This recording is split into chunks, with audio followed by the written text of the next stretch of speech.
share some of my takeaways from the NLC event that took place in January.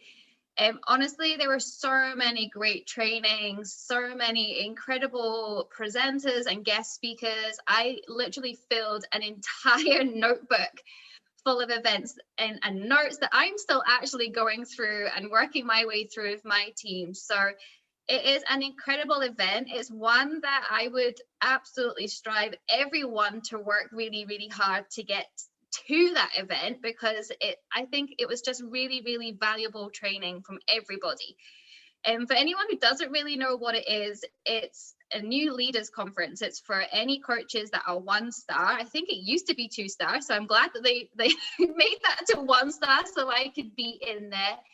And it is like an intense summit. Like, that's how it felt like. It's like summit squashed into a couple of days.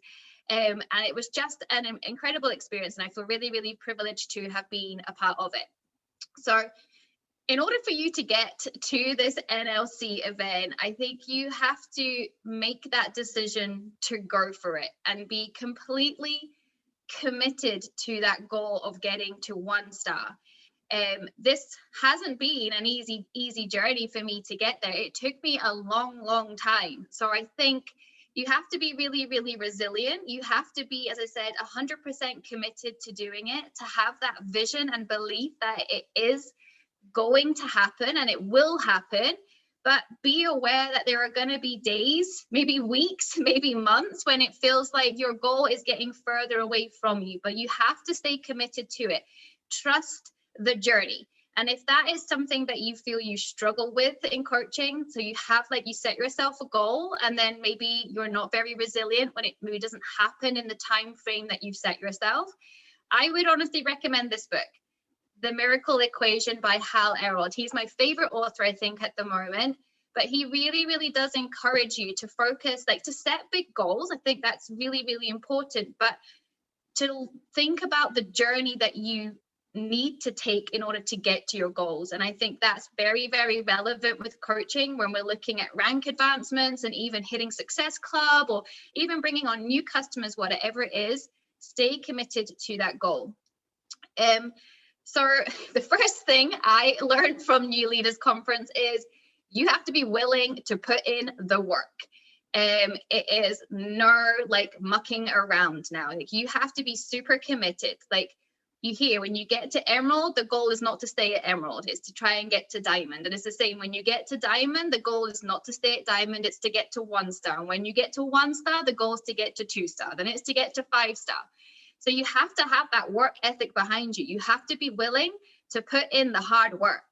And in order to be a leader of a team, which still feels a little bit strange, you have to be willing to work harder than anybody else in your team. 100%. If you are looking to inspire your coaches to work, to really get this business to hit their goals, then you have to show them that it's possible. And I think something that Moira Kusabas shared in the kind of event was, whatever you're doing, your coaches are probably going to be doing half of it. So if you want your coaches to be sending out 5 invites a day, you need to be sending out 10. If you want them to be hitting Success Club 5, you need to be hitting Success Club 10. So that's a good way of thinking about it. So it kind of fades down throughout the levels. So you really have to have that work ethic behind you. You really have to be committed to go for this. I don't think 1-star or 2-star is a goal that you can just put out there, because it does not happen like that. This has taken me 3 years to get to this point, and 3 years of hard work. And I know that I work hard for it. So be willing to work harder than anyone else in your team, because that is then showing your team that it can be done. You're leading, not only, like, people won't follow you if just for like who you are, they're going to follow your actions. They will, like, success leaves clues. So if you are hitting non-negotiables in your business, then that's sending a really strong message to your team that they can do this too. So be willing to work harder than anyone else. Another really good point for doing that is, I think when you begin to build your team, it's exciting. You now have people that are in your team that you can mentor, that you can train, that you can work with. And I think there is the tendency, and I know that I have fallen into this myself, to spend more time mentoring and leading than actually doing the work. I definitely fell into this trap because I'm a teacher. It's in my blood to help, to educate, to train. It's part of the coaching business that I love and that I thrive off. But I must make sure, and so must you, make sure that first thing you are doing all your business building activities first before you go on to work with your coaches. So I always make sure like any calls and things that I have are now afternoon planned, because I know that I need to go in and to do all my connections activities. I need to do my follow-ups. I need to add to my stories. I need to do my posts. I need to do my invites. I need to do all of those activities first to ensure that I'm reaching my personal goals before I can then support my team. So that is something I think is really important, because I think when you start building and having coaches, it's exciting. It's really exciting, and you want to be able to hold their hand. But ultimately, like, the coaches that are going to do this are going to do it without your hand. That's it. Like, that's the thing. There will be some coaches that come into your team who just get it, who just know to check their coach office, who know to look on Google, who know to go on to Pinterest and find something, to go onto the FAQ, Diana. Like, we all know those things, and you have to kind of encourage them to be independent. So they're going to be fine whilst you go do your work, and that's how they're going to learn. Because ultimately, in order for them to progress and for them to hit rank advancements and for them to hit Success Club, they need to be doing those business activities as well as you. So make sure that you start your power hour on you. Do the activities that are going to get you to your goal, and then you can go and help to mentor your kind of coaches and anyone else on your team that is looking to move this business forward with you. Something else you need to do is be organized, super duper organized. And I think this is something that you need to really step up into as a leader of your team. And it doesn't matter if you have just one coach or two coaches below you. Like, you need to show them that you are here to help them and to lead them as well. So every month I create a little calendar of events. I put my little team name on it. You know, I have my pictures on it. I put my dates that I'm doing things, like my free groups, any team calls, any, you know, the mastermind call, anything that you want your coaches to go on, put it on your calendar and share that with your team and encourage them to save it, to use it as well. You have to be super organized with this business, because you can't be answering questions like, oh, what time's this call and when's that? Because this all takes away from your actual business activities. Like, they need to kind of know what's going on, give them that blueprint for the month ahead, and encourage them to be active in it. Encourage them to listen to the national wake-up call. Encourage them to go to any team trainings, any calls with Autumn, anything that you want. Be organized. Get your month set out so that you don't have to worry about all those things. So when you come to do your power hour, you are there because that is what you are there to do. So organization, I think, is a big plus if you can. And when you start to lead and to kind of work with other coaches, you absolutely need to be able to manage your time efficiently, because there's going to be more of them. As you start to enroll more coaches, there's going to be more people that want to ask questions, maybe want to grab on calls with you, want to do things, and you have to be in control of your time. So like, set your monthly calendar. I just do mine on Canva. I then use my Rise Up planner to really plan out my week ahead. And as soon as you get a piece of information, put it down on a bit of paper. Do not just think, oh, I must remember to add that to my Rise Up planner, because you will not do it. You will not do it. So the key here is to be organized, to lead, show that you are showing up to these events, to these trainings, to these calls, whatever you want, and share that with your team. Get them engaged in the business activities as well. I always put in my group, like, it's the national wake up call today. Once you've watched it, drop your takeaways below. It's the UK business builder call today. Once you've watched it, drop your takeaways below. So I know who's willing to work. If they don't post that they've not watched the National Wake Up Call, if they've not watched the UK Business Builder Call, it's kind of a little bit tough love, but like, you're not ready to do this. You cannot tell me that you're ready to build, that you want to do this if you're not even watching the National Wake Up Call. It was one of your vital behaviors. Like, show up. Having things in your group allows you to see who the workers are, who the willing are to do this with you. So managing your time versus managing a team. This was the piece of gold from the event for me. It was actually Doug Moss who, it was a little bit kind of cheeky how he put it, but he helped me to understand how I need to spend my time with my coaches. And I think we can all say and be happy that there are some coaches who are here for the community, here just to get a discount, here for the fun of it, here just because they love Beachbody. And that's fine. And there's a place, an absolute place. And Ali Mack did a great point in our team call. Like, being an active coach on anyone's team is just as important as being an Emerald coach or a Diamond coach, because every single coach matters. So if you have got coaches in your team who are just wanting to build like a little network around them and are just here for the workouts, that's fine. Accept that. Don't force anything on them because you will scare them away.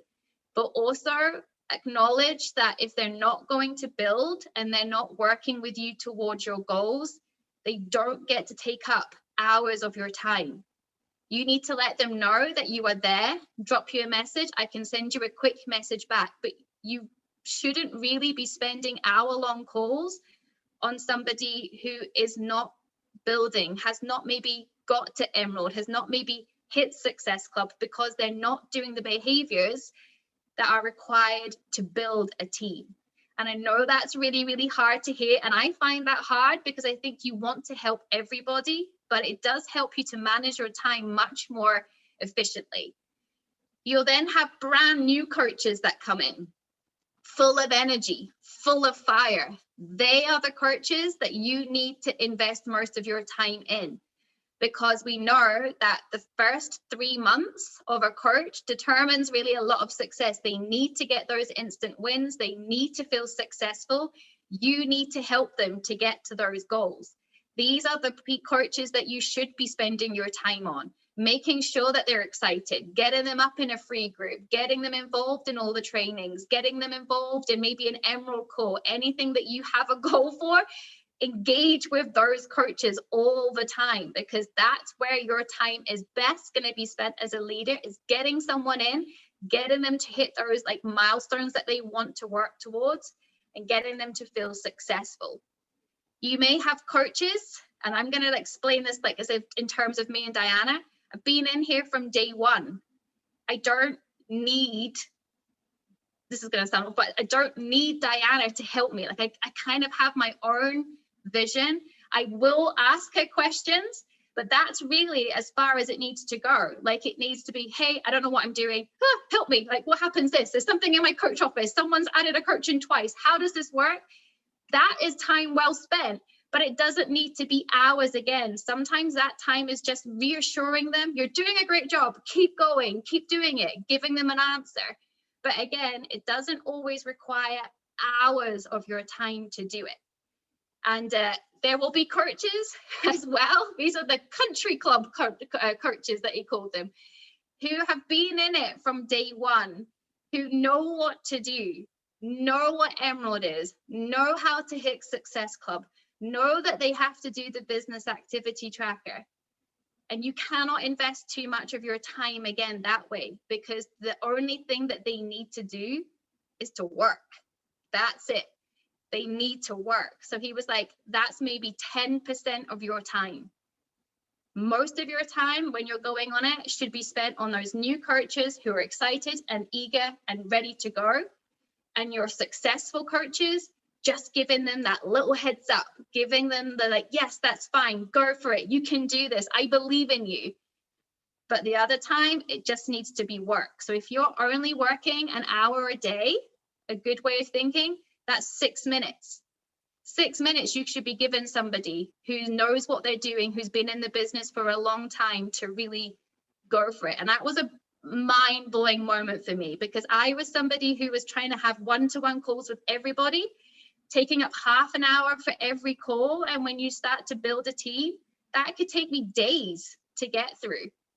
And that's days away from my business that I need to work towards. That's taking away income producing activities from me, which is like, it's essential now. My coaching is where I earn my money. Like, this is where I'm getting most of it. I need to do those business activities. So have a look at the coaches in your kind of team and decide, where are they on the scale? Are they new and excited and ready to work?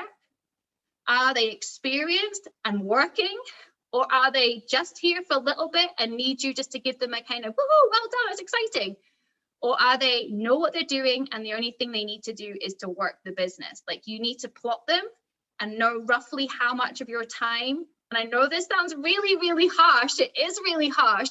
But since I've listened to that, I have taken it on. I have, like, there have been coaches in my team from day one who know what they're doing. And they're like, can I get a call? And I just said, hey, I'm really sorry, I'm busy at the moment. Let me know what it is and I'll get back to you.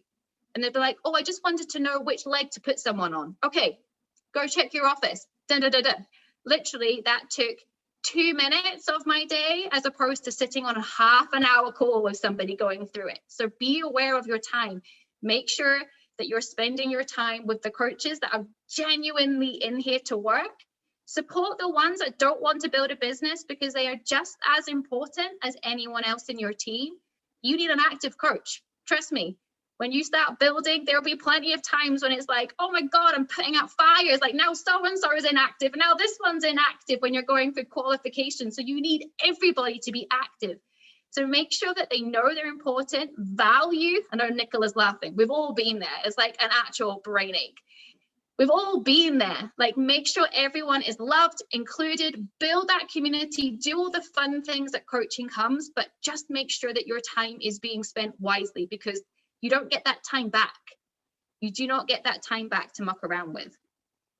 Something else that you need to do to manage your time is to have clear systems in place, so that when you do begin to build, you've got something that you can hand to your coaches to kind of duplicate.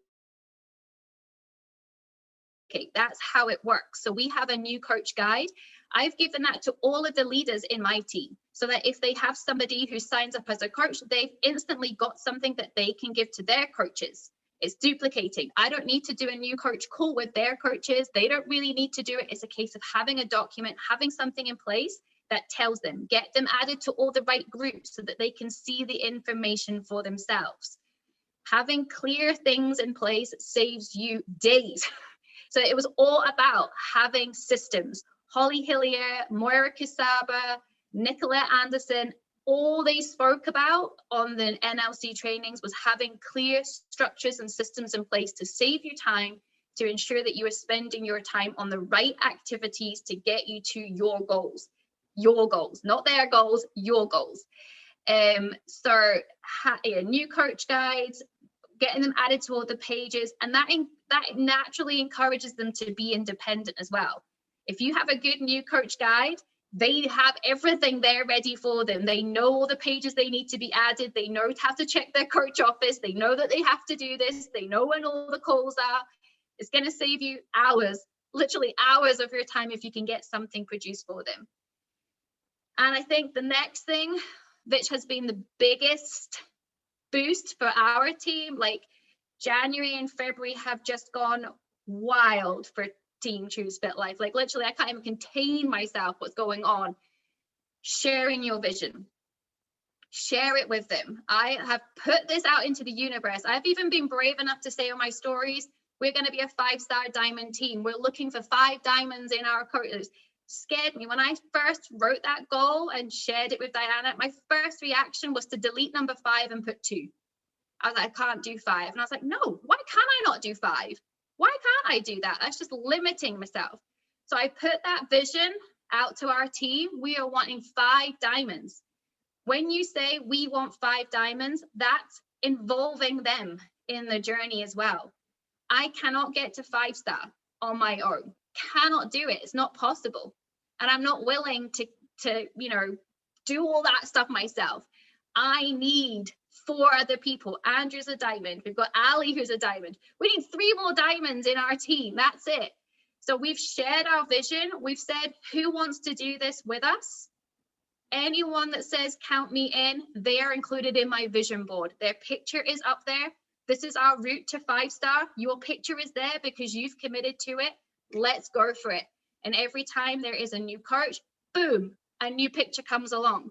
Every time anyone hits a rank advancement, boom, we're getting closer to that 5-star goal. So I have made it a non-negotiable now. On a Friday, everyone in my team needs to share their roadmap. You need to share your roadmap to wherever you're going. If you're working for Diamond, show me it. If you're working for Emerald, show me it. If you're heading for Success Club, show me that roadmap that you're doing. It lets you know who your workers are. It gets them involved in it.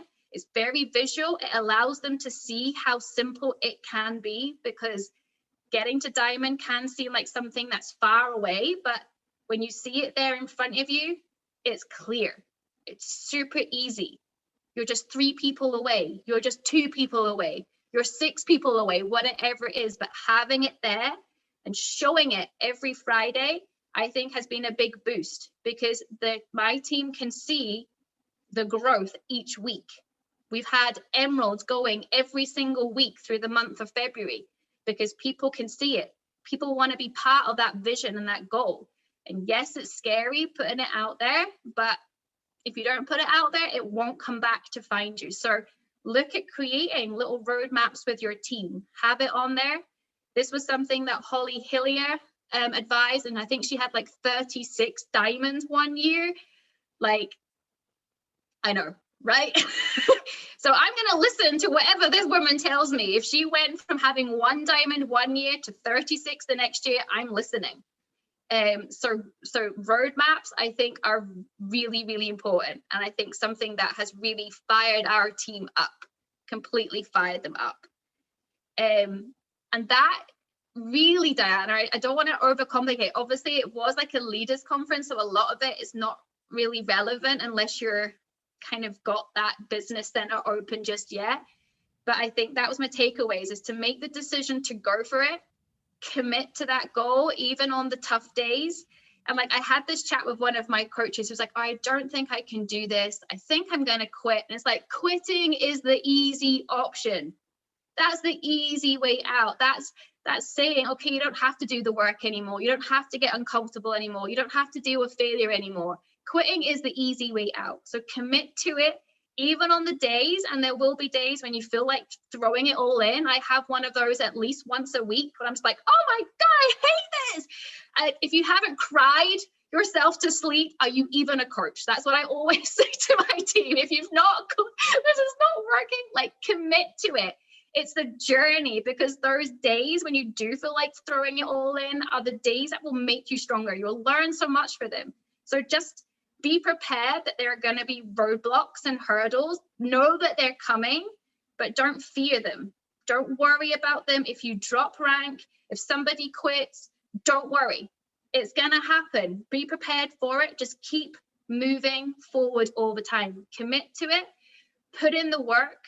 Make sure you do you first. Just like we always say, show up for your workouts first. Do your personal development. Do your vision. Do your business activities first. The team can come after. Absolutely can come after. Get organized. Know what you're doing when things are, so that you don't have to faff around and waste time. And know when you're going to be doing your power hours.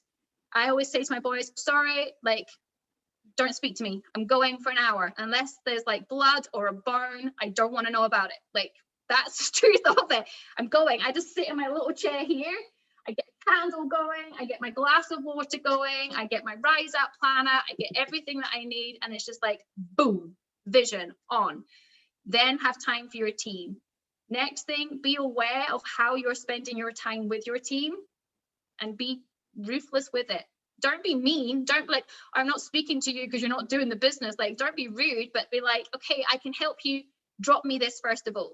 Don't be like, okay, let's get on a call like we want to do. I want to get that coach call, because it takes up too much time and you haven't got any of it. So think about how you're spending your time, and then have some systems in place. and keep going with them. Have that faith that it's going to happen, and that you've got something you can give your coaches. So it's not so scary for them to lead themselves, to become leaders.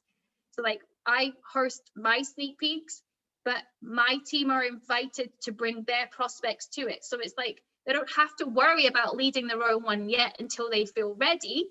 But we've got systems in place that they know what to do. Okay, we've got a sneak peek coming this week. We should all be inviting. Get your challengers, your really good challengers. Get people that you think will be coaches. Invite them into this and get them going with it. And I think share your vision. That's the other one. Share your vision. I love it. Thank you so much, Megan, and thank you as well for summarizing. Like when you speak, like it is so organized. Even the way that you speak is organized, and then just your summary at the end. Like, we all learn from when you speak, so we really appreciate that, and we appreciate it as well because I know that I've been to New Leaders myself. Kevin's been, and we know what an amazing experience that is. And hopefully next year we'll all go back again. And because I know that physically you didn't go there, but I know you would have got so much out of that as well from the comfort of your own home. So thank you for keeping it within the amount that we can take in for this half hour. I'm pretty sure there was loads more that you thought, well, I'll just not share that right now because it's quite enough. But has anybody here has anybody got any questions? Go for it, Lynn. Go for it, Lynn. Yeah. Just wondering, Megan, not exactly maybe to do with leadership, but just to do with the way you work the business yourself. How do you prevent yourself from faffing, as I call it? You know, you say you give yourself a power hour and you sit and you do it. I do sit in a power hour for myself, but something else will happen. It'll take my attention. And how do you keep yourself focused to actually on that power hour so it's just for you and only for you? Right. I think being busy helps you to be productive. Like, I am busy. Like, when I started this business, I was working full time. I had a massive commute. I had 2 young boys. I was also teaching twice in the evening. My time was precious. I had to spend it then.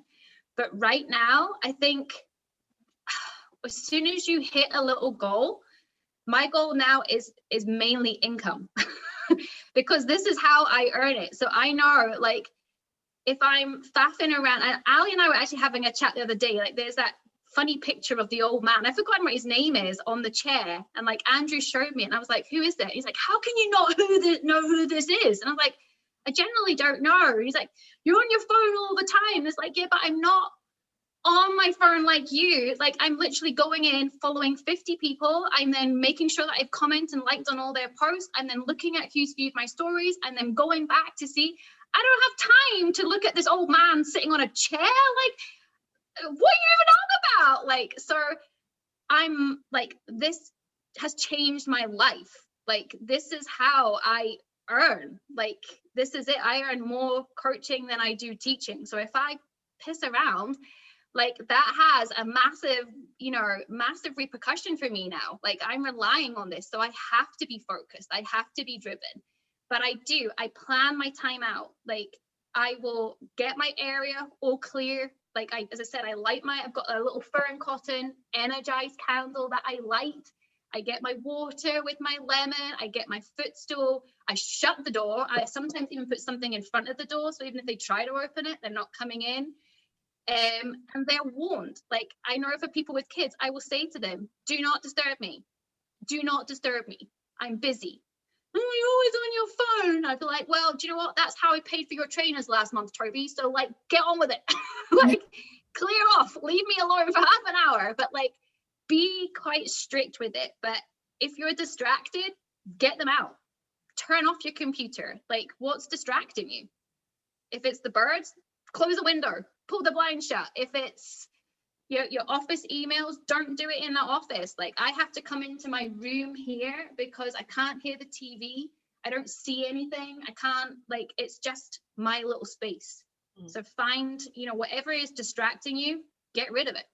Yeah, I think one of the things I'll definitely have to do is get rid of this whenever I'm doing my hot power hours, because it just every message that I get, and then I'm immediately thinking, oh my goodness, that could be important, whatever, and I'm constantly looking at it. So that's one thing I'll have to get rid of, whenever I'm doing I'm reading at the moment, I don't have it with me here, or do I have it? There's no plan B for your A game. And he talks about that. He says, list all the things that are distracting you and think, right, which things am I going to get rid of today? And just get rid of them. Just get rid of it. If it's your watch, leave it in a different room. That's it, solved. Yeah. Focus back on. That's cool. Thank you, Megan. That's great. Thank you. Absolutely love that as well. Thanks for that question as well. Bye, Nick. Thanks for that question as well, Lynn. You've actually answered the question that somebody had passed in, and it was to do with when your kids were involved. And it's like, well, actually, Mummy's at work just now. This is the time that I would be normally commuting to work, or I'd be driving to work, or I'd be at work. You need to leave Mummy to get on with this because she's at work. So like when you make those boundaries really, really clear, like kids learn, and that's what they learn from. So you've actually answered that question like you're already. So thanks for that, Megan. I was going to say as well, though, like you have to have that bigger vision. My goal was always to become part-time. So I knew at the start, if I didn't work hard, that was never, ever going to happen. So I now have been able to drop 2 days from teaching so that I have time to do more business hours on my, when they're not here homeschooling, like that's a bit of an issue at the moment, but like I have my Thursday and Friday where I can really put in extra hours. I'll do like 3 power hours a day if I have to on a Thursday and Friday, but like have that vision because it will, like if you're looking, you know, if kids need you. And like something else that I think's made me super productive is I have an end time. I put my phone away. And I think when you know you have to put your phone away, and like I've said to Andrew, if you catch me with my phone, slap it out of my hand. Like it's away. And I know, okay, I have to go now. I have to go and do this power hour because I've only got like half an hour left. It's nearly coming to 8 o'clock. I have to work really fast and like, you know, double fast on my text, whatever I have to do. But like having that business hours, I think is important. Really, really important. I love it. And I don't know if you can see the couple of questions that are in there from Eddie, Megan. Let me open it up. Did you always want to do this as a business? No, I didn't. I came into coaching because I loved the workouts. I was doing Beachbody 4 years before coaching even came to the UK. I knew about the coaching just from, I had a bit of a girl crush on one of the cast members of Insanity Max 30 and kind of stalked her and figured out who she was. And somehow found myself in these like free groups. And I was like, oh, this is exciting. This is fun. And she said, coaching's coming to the UK. And then I didn't really understand the business side of it. I came in, I think, for the genuine reasons, just to make people happy, just to make myself happy, to have a community. And then when we started building up our challenge groups, that's when it began to evolve. So wasn't business at the start. And even now, like, I don't really think of this as a business. Like, I just think of this as it's the community side. That's the part that I share. That's the bit that really drives me, the bit that I fill my cup on. And I think that helps. So it wasn't always business. But I did work hard, even when it wasn't business, to get my success clubs. That's how I earned that Mexico trip. I don't know what I did. Didn't even know there was a Mexico trip. That's how busy I was working on it. I was just like trying to get goals. So that can change.